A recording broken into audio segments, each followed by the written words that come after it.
दिल्ली में वक्फ बिल को लेकर एक बार फिर जेपीसी की बैठक हुई और बैठक में एक बार फिर बवाल हो गया। सामने आई खबर के मुताबिक टीएमसी नेता कल्याण बनर्जी ने इस मीटिंग में गजब कर दिया।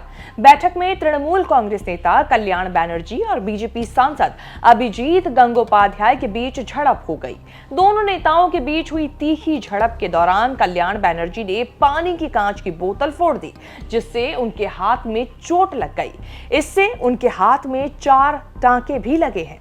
वीडियो में आप देख सकते हैं बैठक के बाद की तस्वीर। एआईएमआईएम प्रमुख असदुद्दीन ओवैसी घायल कल्याण बनर्जी का हाथ पकड़कर आगे बढ़ते हुए नजर आ रहे हैं। इस झड़प की वजह से बैठक को थोड़ी देर के लिए रोक दिया गया।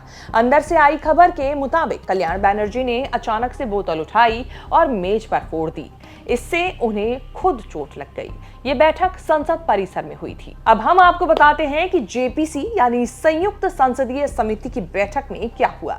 सूत्रों से मिली खबर के मुताबिक बैठक में कई रिटायर्ड जज, वरिष्ठ अधिवक्ता और बुद्धिजीवी लोग मौजूद थे। वक्फ बिल को लेकर बातचीत चल रही थी कि बीच में अचानक से कल्याण बनर्जी उठकर बोलने लगे। वे इससे पहले भी बैठक में कई बार बोल चुके थे, लेकिन इस बार जब वो बीच में बोलने लगे तो अभिजीत गंगोपाध्याय ने आपत्ति जताई। सूत्रों का कहना है कि जब अभिजीत गंगोपाध्याय ने आपत्ति जताई तो कल्याण बनर्जी ने उनके खिलाफ आपत्तिजनक शब्दों का इस्तेमाल किया।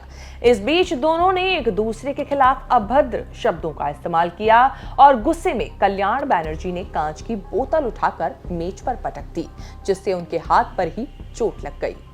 अब ताजा खबर ये आई है कि बैठक में हुई झड़प के बाद तृणमूल कांग्रेस सांसद कल्याण बनर्जी पर एक्शन हुआ है। जेपीसी चेयरमैन जगदंबिका पाल ने टीएमसी सांसद को अगली बैठक के लिए सस्पेंड कर दिया है।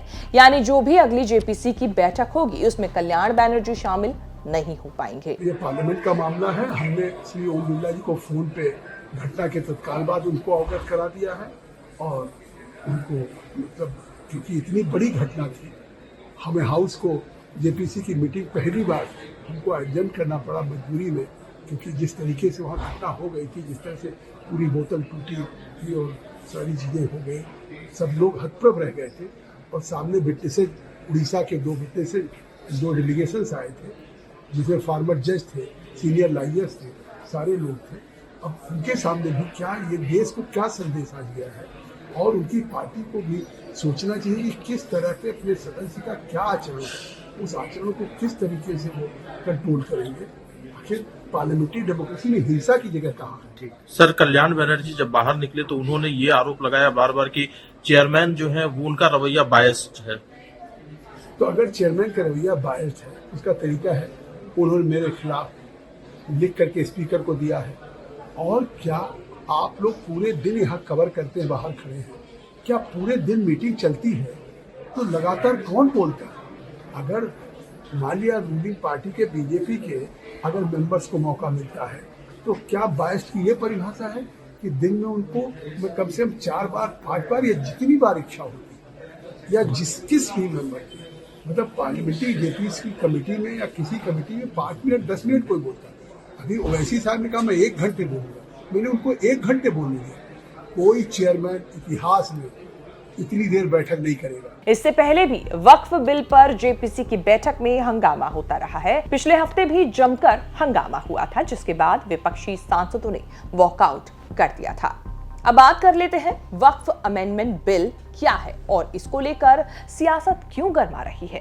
दरअसल मोदी सरकार ने 8 अगस्त को लोकसभा में 2 विधेयक, इनमें से एक वक्फ संशोधन विधेयक और दूसरा मुसलमान वक्फ विधेयक 2024, ये दोनों ही पेश किए गए थे।